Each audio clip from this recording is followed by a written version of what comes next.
அடுத்து விருச்சிகம் ராசிக்காரர்களுக்கான குரு பயிற்சி பலன்கள். ஆமாம், விருச்சிகத்துக்கு வந்து பார்த்துக்கிட்டிங்கன்னா இவர் 2க்கும் 5க்கும் உடையவர், ஒரு நல்ல யோகாதிபதி அப்படின்னு கூட சொல்லலாம். இப்போ பாவக ரீதியாக 8ஆம் வீட்டு தொடர்பை பெறுறார்.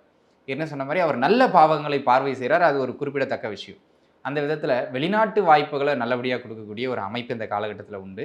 அதனை அடுத்து நீண்ட நாளாக வீடு கட்ட முடியாதவங்களுக்கு இந்த காலகட்டத்தில் வீடு கட்டுறதுக்கான வாய்ப்பு. ஆனால் அதனால் சில பிரச்சனை வர அதை பின்னாடி பார்ப்போம். ஆனால் வீடு கட்டுறதுக்கான சொத்து சுகங்களை ஏற்படுத்துறதுக்கான ஒரு நல்ல அமைப்பு இந்த காலகட்டத்தில் உண்டு.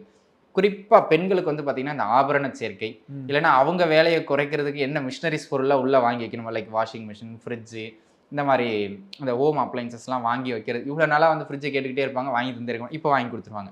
என்னால் முடியல வாஷிங் மிஷின் கேட்டுட்டு இருப்பாங்க, இப்போ வாஷிங் மிஷின். அவங்க கேட்குற பொருட்களை இப்போ கேட்டு சாதிச்சுக்கலாம். அதற்கு ஒரு நல்ல காலகட்டமாக இந்த பீரியட் அமையும்.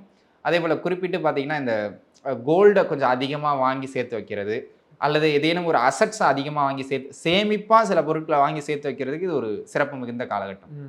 5ஆம் அதிபதி 8ல் போய் அமர்றாருங்க. அதுக்கு நீ எல்லாரும் போயிட்டு நின்றுக்கிட்டு இருக்க வேண்டாம். நான் சொல்கிறது என்னென்னா, உங்களுடைய எதிர்பாராத திடீர் பணவரவு அல்லது திடீர் அதிர்ஷ்டம் மாதிரி, இப்போ நம்ம ஊரில் சொல்லுவோம் இல்லை லாட்ரி சீட் அப்படின்னு நடக்கலாம், இல்லை திடீர்னு எதிர்பாராத ஒரு நல்ல செய்திகள் நமக்கு வந்து சேரலாம். ஒரு உதாரணத்துக்கு பார்த்தீங்கன்னா, ஒரு சிலரோட தகப்பனார் தவறி இருக்கலாம். அவங்க தவறும்போது நான் அப்பா கிட்ட வந்து ஒரு 2 வருஷம் முன்னாடி ஒரு 50,000 கடன் வாங்கிட்டு போனேன், நான் வந்து பார்க்குறதுக்குள்ள அப்பா அது யாருக்கும் தெரியாது, நான் கைமத்தை தான் வாங்கிட்டு போனேன், அப்பா தவறிட்டாருன்னு கேள்விப்பட்டேன், இந்தாங்க வச்சிங்கன்னு கொடுத்துட்டு போகலாம். அதாவது உங்களுக்கு புரிகிற மாதிரி சொன்னால், உங்களுக்கு திடீர்னு எதிர்பார்க்காத சில நல்ல செய்திகள், நீங்கள் எதிர்பார்க்காத, அது பணமாக இருக்கலாம், நல்ல செய்தியாக இருக்கலாம், பொருளாக இருக்கலாம், எதுவாக வேணாலும் இருக்கலாம். சரிங்களா? திடீர்னு விட்டுட்டு போன லவர் கூட 4 வருஷம் கழிச்சு இப்போ கனெக்ட் ஆயிடலாம். அந்த மாதிரி திடீர் சந்தோஷத்தை தர மாதிரி திடீர் அதிர்ஷ்டம் சிலது நடக்கும். சரிங்களா?